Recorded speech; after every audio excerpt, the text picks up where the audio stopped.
गिस्लीन Maxwell, ये नाम सिर्फ जेफरी एप्स्टीन की पार्टनर के तौर पर ही नहीं जाना जाता। असल में ये नाम है उसके पूरे ऑपरेशन की, उस मास्टरमाइंड का जो आज अपनी सजा काट रही है जेल में। तो चलिए जरा इस मामले की गहराई में उतरते हैं। देखिए, जांच करने वालों का मानना है कि मैक्सवेल सिर्फ एक साइडकिक नहीं थी, वो तो इस पूरे क्रिमिनल नेटवर्क की रीढ़ की हड्डी थी। और ये कोई छोटा मोटा इल्जाम नहीं है, ये हमें सीधे उसके किरदार की, आप कह सकते हैं, असली डार्क साइड तक ले जाता है। और यही सबसे बड़ा सवाल है ना?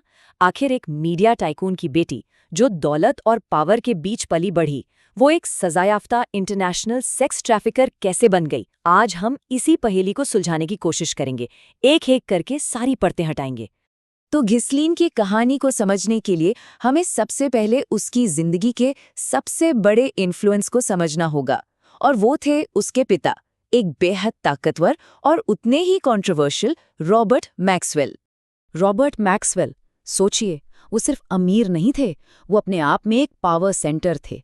मीडिया एम्पायर, फुटबॉल क्लब्स और पॉलिटिक्स में तगड़ी पकड़। घिसलीन का बचपन ऐसे ही माहौल में बीता, जहां पावर का खेल देखना और उसे इस्तेमाल करना रोज की बात थी। और वो सिर्फ उनकी बेटी ही नहीं थी, वो उनकी फेवरेट थी, उनकी सबसे बड़ी राजदार।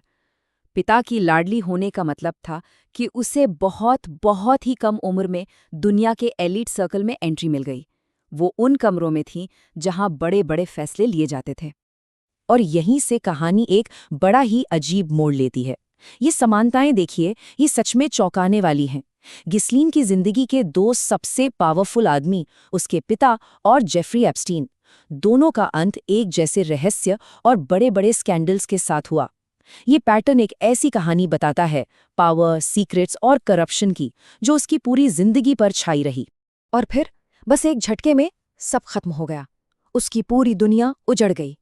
पिता की मौत के बाद जो सच सामने आया, उसने सबको हिलाकर रख दिया। पता चला कि उन्होंने अपने ही कर्मचारियों के पेंशन फंड से अरबों रुपए चुराए थे। रातों रात ब्रिटेन में मैक्सवेल नाम की इज्जत मिट्टी में मिल गई। अब गिस्लीन के पास न्यूयॉर्क भागने और एक नई शुरुआत करने के अलावा कोई चारा नहीं था। तो अब आते हैं उसकी जिंदगी के दूसरे चैप्टर पर, न्यूयॉर्क, जहां उसकी मुलाकात होती है जेफरी एप्स्टीन से। और यहीं से शुरू होती है एक ऐसी पार्टनरशिप, एक ऐसा गठबंधन जो उसे वापस उसी टॉप की दुनिया में ले जाता है। ये एक तरह की परफेक्ट डील थी दोनों के लिए। एप्स्टीन के पास बेशुमार दौलत थी, लेकिन वो एलीट क्लास में अपनी जगह नहीं बना पा रहा था। और मैक्सवेल, उसके पास वो ब्लैक बुक थी, दुनिया के सबसे पावरफुल लोगों के कॉन्टैक्ट्स की। तो बस दोनों ने एक दूसरे की जरूरत पूरी की और मिलकर खड़ा कर दिया अपना एक अलग ही एम्पायर। एप्स्टीन के स्टाफ का ये कहना उसकी असलियत को बिल्कुल साफ कर देता है। सोचिए, वो सिर्फ उसकी गर्लफ्रेंड नहीं थी, वो एक तरह से उसकी चीफ ऑपरेटिंग ऑफिसर थी। घर चलाने से लेकर प्रॉपर्टीज मैनेज करने तक, और हाँ, उसके सबसे काले राजों को छिपाने तक, सब कुछ वही संभालती थी। और ये सब कुछ दोस्ती यारी में नहीं हो रहा था। जरा इस नंबर पर गौर कीजिए। 1999 से 2007 के बीच एप्स्टीन ने मैक्सवेल को सैलरी के नाम पर $30 मिलियन, यानी करीब $3 करोड़ से ज्यादा दिए। ये दोस्ती नहीं, ये एक बिजनेस पार्टनरशिप थी, जिसकी बुनियाद ही क्राइम पर रखी गई थी। तो सवाल ये उठता है कि ये पूरा जाल, ये पूरा ऑपरेशन आखिर काम कैसे करता था? चलिए, अब इस साजिश के कैसे, कहाँ और क्या वाले हिस्से को समझते हैं। ये कोई रैंडम चीज नहीं थी, बल्कि एक पूरा सोचा समझा मेथड था। कोर्ट के डॉक्यूमेंट्स के मुताबिक मैक्सवेल का पहला स्टेप होता था भरोसा जीतना। वो उन लड़कियों के लिए एक कूल, बड़ी बहन बन जाती थी, उन्हें यकीन दिलाती कि वो उनकी दोस्त है, और ये सब बस उन्हें जाल में फंसाने के लिए था। और जब तक वो लड़कियां एप्स्टीन की किसी आलीशान हवेली में पहुंचतीं, तब तक खेल उनके हाथ से निकल चुका होता था।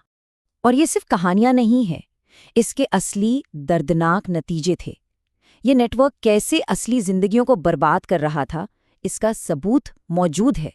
जैसे वर्जीनिया गिफ्रे का मामला, जिसमें प्रिंस एंड्रयू तक का नाम सामने आया। ये केस हमें दिखाता है कि इस नेटवर्क की पहुंच कितनी ऊपर तक थी और इसका असर कितना खतरनाक था।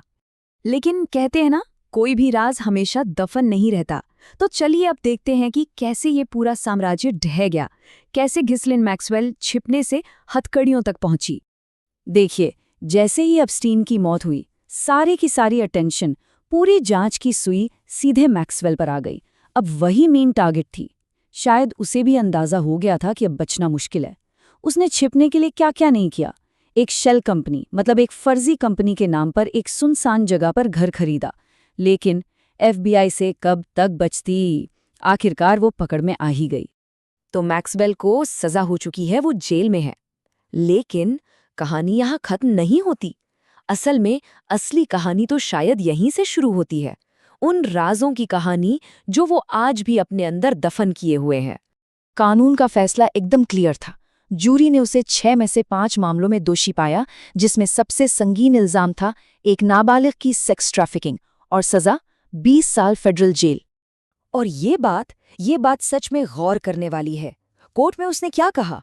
मेरी जिंदगी की सबसे बड़ी गलती जेफरी एप्स्टीन से मिलना था। बस इतना ही।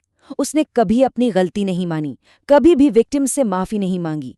उल्टे उसने खुद को ही एप्स्टीन का एक और शिकार दिखाने की कोशिश की। और इसीलिए आज भी वो इतनी इम्पॉर्टेंट है। देखिए, एप्स्टीन तो जा चुका है, लेकिन गिस्लीन जिंदा है। और उसके साथ जिंदा है वो सारे राज, एक ऐसे नेटवर्क के राज जिसमें ग्लोबल पॉलिटिक्स से लेकर बड़े बड़े बिजनेसमैन, यहाँ तक कि रॉयल फैमिलीज तक के लोग शामिल थे। तो आखिर में बस यही सवाल बचता है। एप्स्टीन फाइल्स के लाखों पन्ने आज भी सीलबंद हैं। गिस्लीन मैक्सवेल भले ही सलाखों के पीछे हैं, लेकिन क्या इस नेटवर्क की पूरी सच्चाई कभी सामने आएगी? दुनिया के सबसे पावरफुल लोगों के बारे में वो कौन से राज हैं जो अब भी अंधेरे में छिपे हैं? और सबसे बड़ा सवाल, क्या हम उन्हें कभी जान भी पाएंगे?